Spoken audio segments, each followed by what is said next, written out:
6 de la mañana, 52 minutos, y para hablar sobre esta reforma a la salud nos acompaña a esta hora el doctor Ramón Abel Castaño. El doctor Castaño es médico y magíster en gestión política en salud de la Escuela de Salud Pública de la Universidad de Harvard. Doctor, muchísimas gracias por atender esta conversación con Noticias Caracol. Muy buenos días. Buenos días, Alejandra. Muchas gracias por la invitación y por el espacio. Muy bien, doctor. Muchos han hablado de la inconveniencia de la reforma a la salud. ¿Cómo lo ve usted? ¿Cuál es su apreciación?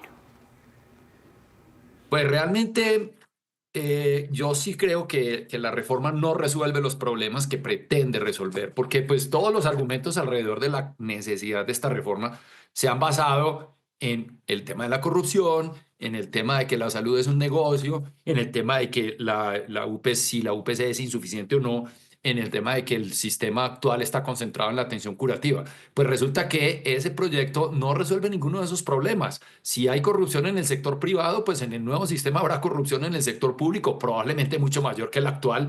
Si lo que están hablando es de que van a volver la salud un derecho y no un negocio, como supuestamente es ahora, pues en el próximo contexto va a ser el negocio de los políticos que controlan los accesos a los servicios de salud. Entonces, pues simplemente vamos a cambiar de negociante y quizás con mucha menos transparencia de la que hoy tenemos, que probablemente no sea la que todos queremos. Y en cuanto a la atención curativa versus la atención preventiva, pues les cuento que este sistema de salud ha logrado en los últimos 20 años un descenso mayor que el promedio de Latinoamérica en la mortalidad prematura prevenible. O sea que las acciones de atención curativa, además de que están teniendo su efecto en la atención de las necesidades claras de la gente, también estamos teniendo un efecto con las acciones de prevención que no lo están reconociendo. Doctor Castaño, ¿qué se puede esperar, según su lectura, de este aplazamiento que se da en la discusión de la reforma, ya para el año entrante? Pues nos da un oxígeno. Yo creo que estos 2 mesecitos que vamos a tener de aquí al reinicio del debate nos permiten reestructurar los argumentos, redefinir los puntos digamos así, del debate. Pero realmente parece que en la Cámara de Representantes la cosa va a estar un poquito, digamos, predecible de que va a haber una aprobación de la reforma. Quizás en el Senado van a volver a enfrentarse a esa oposición y posiblemente a su hundimiento. Pero me parece sano que nos concentremos estos 2 meses que nos quedan para hacer estas reflexiones de fondo. Hemos tenido mesas de discusión, mesas de trabajo, donde vuelve y se cita a toda la gente, vuelven y hacen sus discursos que siempre han venido haciendo, pero el proyecto sigue intacto, a pesar de que el gobierno ha dicho que este proyecto es distinto, que este proyecto tiene la concertación. Eso no es cierto. Los elementos esenciales que crean las grandes controversias alrededor de este proyecto siguen intactos, ¿sí? Eliminar la función de compra de las EPS, toda la parte de la atención primaria, la prioridad de los hospitales públicos, etcétera. Esos elementos siguen intactos. Entonces, ¿por qué están diciendo que hagamos más mesas de concertación si no van a modificar los elementos críticos del proyecto? Pero aún así, yo creo que sí es necesario hacer esa reflexión sobre los elementos fundamentales que no nos elementos fundamentales de esa reforma que no nos van a permitir resolver los problemas que esta reforma dice que va a resolver.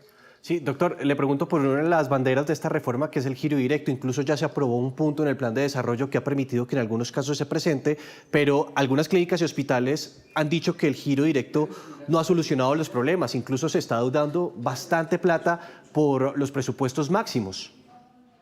Claro, lo que pasa es que el giro directo lo único que resuelve es un problema de caja.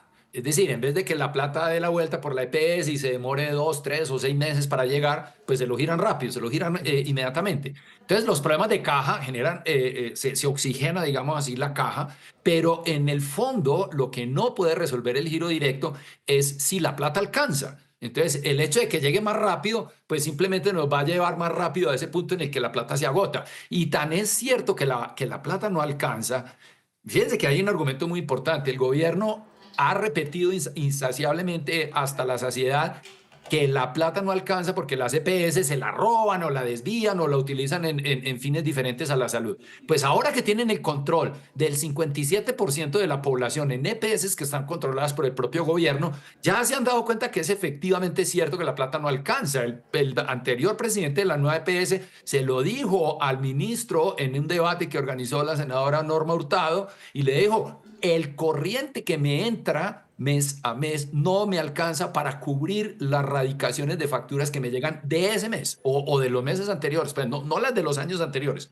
No les alcanza. Entonces, ¿qué resuelve el giro directo con eso? No resuelve nada. Simplemente dio un oxígeno que fue de corto plazo, que sin duda ayudó, pero finalmente lo único que hizo fue evidenciar mucho más rápido el problema de la insuficiencia de recursos. Sí, y también, si estamos en plena discusión del salario mínimo, hay una discusión en salud que es por la UPC, que es básicamente la plata que paga el Estado para la atención de los pacientes. ¿Usted cree que si se ajusta más la UPC, es decir, si se aumentan estos recursos, puede solucionar o puede aliviar lo que está sucediendo con las EPS o con las clínicas y hospitales para el año 2025? Porque dicen que el problema aquí en este momento es de caja. Sí, de acuerdo, de caja y de suficiencia, las dos. Pero, o sea, resolver el faltante que hay en este momento de los recursos de salud implica más o menos un incremento de unos 15, 16 billones, según la fuente que uno utilice, más el incremento que debería tener para el año entrante.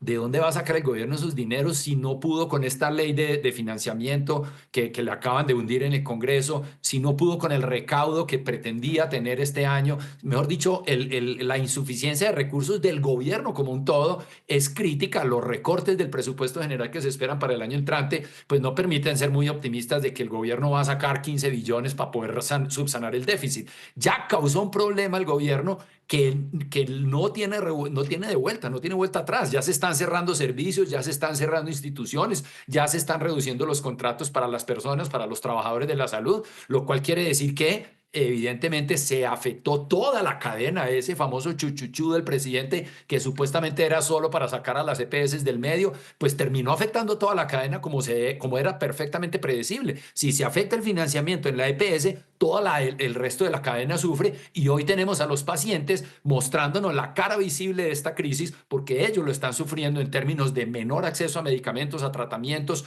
a la atención en salud que necesitan. Intervenciones se habían planteado como un remedio para poder subsanar la atención, las deudas, los déficits que estaban presentando las EPS en ese momento. ¿Ha sido peor el remedio que la enfermedad?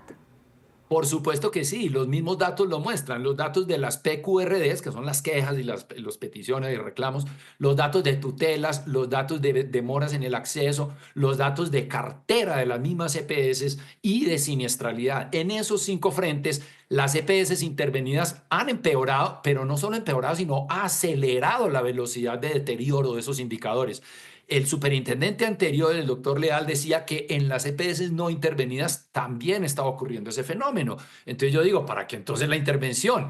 Si la crisis, obviamente la crisis está afectando a todo el sector, intervenidas y no intervenidas, pero si las intervenciones eran supuestamente para evitar ese problema y redireccionar, evitar esos desvíos de recursos, esa corrupción y todas esas ineficiencias, pues la prueba está ya contundente de que no han servido esas intervenciones y antes, por el contrario, han empeorado el problema que pretendían resolver. Doctor Castaño, gracias por estar con nosotros a esta hora. Valiosísimo ese aporte y esa lectura que nos hace, ese análisis de lo que hoy está ocurriendo en el sistema de salud en el país, que es preocupante ese panorama, y también de lo que puede llegar a pasar con la reforma el próximo año. Gracias, doctor Castaño. Muchas gracias a ustedes y un feliz resto de día.